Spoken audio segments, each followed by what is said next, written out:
Hey, welcome back to Stark Reality Garage. One of the things in the wintertime that I have a problem with my garage, I'm in Virginia, it gets cold during the winter, and so the garage doors close, you lose a lot of light. And I have some good lighting that I put in way back when I moved into the house a long time ago. And it's fine, it's fluorescent light, so it works fine most of the time.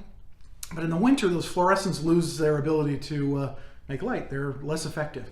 So I'm going to be upgrading the lighting here in the garage. It'll make it a lot easier to do everything. So I'll show you what I'm going to be doing. Okay, so in my garage, I just came with, the two bulbs in the ceiling kind of a thing. I swapped them out for these just standard T5 fluorescent light fixtures. So I have two of those in the garage. This one I just pulled the cover off, so it's probably glaring in the video a little bit. And garage door opener, which has the lights, and that kind of helps a little bit too. But in the garage, it's kind of dark. I mean, it's just, you get down here, you get heavy shadows, it's pretty dark. So this is what I picked up. These are some Barina LED lights. They're T5 LEDs. They come in this little kit, 8 of them for $52, $55, something like that. And they have the connector, so you can connect them all together. So 8 of these ought to do pretty well from what I've seen other people do.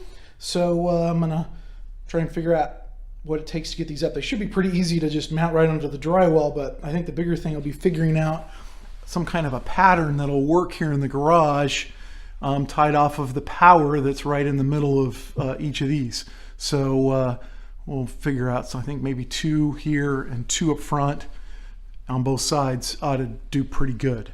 So we'll see how it comes together. All right, so here in the kit, it comes with everything you need. There's 8 of the sets of bulbs. These are connectors to connect between the sets of bulbs. You put them in series. These are so you can hardwire them in to a connection. These are the little mounts for the ceiling, I think. And these are good old-fashioned plugs that plug in. So I'll figure out kind of the best combination. I like the fact that these are fairly long, be able to connect between them and give you a little distance. So I'll see what I can figure out. All right, so I'm making some progress with these lights. One of the things I discovered was these hardwire ones. There's no wiring diagram, and these colors, who knows what they go to. So I couldn't quite figure that out. They're not labeled, they're not anything, they're not traditional colors, so I just decided to screw that. And I installed plugs in the ceiling, and I'll just use the long cords with the plugs on them.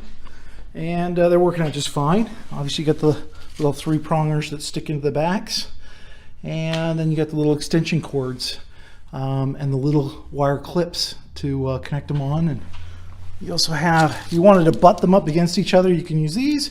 And then these are little end caps for the one on the end. I'm just using drywall screws to put the little clips in, which is working out just fine. A couple of them right there.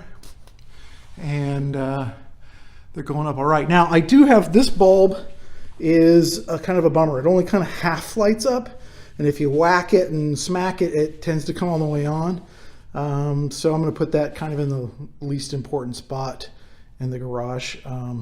But that's so far. I've got a couple more to put up, but that one is just not a complete bulb. It just, something's not quite right with it. But we'll keep going, and I'll show you how it turns out. All right, so I'm out front. When you come in, you can really, this is so much brighter than it was. And I've got the garage door open, so it blocks up a little bit here at the front, but everything is super bright now. I really like it. Not sure how well this will contrast, but this was the room before. And it just has the fluorescence, and in the cold weather they just don't do well at all. So much darker in here now than when you turn on those other lights. Real pleased, other than the one bulb that doesn't seem too happy, and those hardwire ones which don't, I have no idea how to wire them. So other than that, for $53, $54, something like that, it's a pretty good addition for everybody's dark garages. All right, so these lights, total no-brainer. $50. They're easy to put in, easy to snap in, easy to connect. Probably the most difficult thing would be wiring up some plugs or bringing some power to it. but even that's pretty easy. And the amount of light that it's generating here is just a huge difference. So, hey, hopefully it's helpful for you, and it'll make it easier getting projects done. So, see you next time.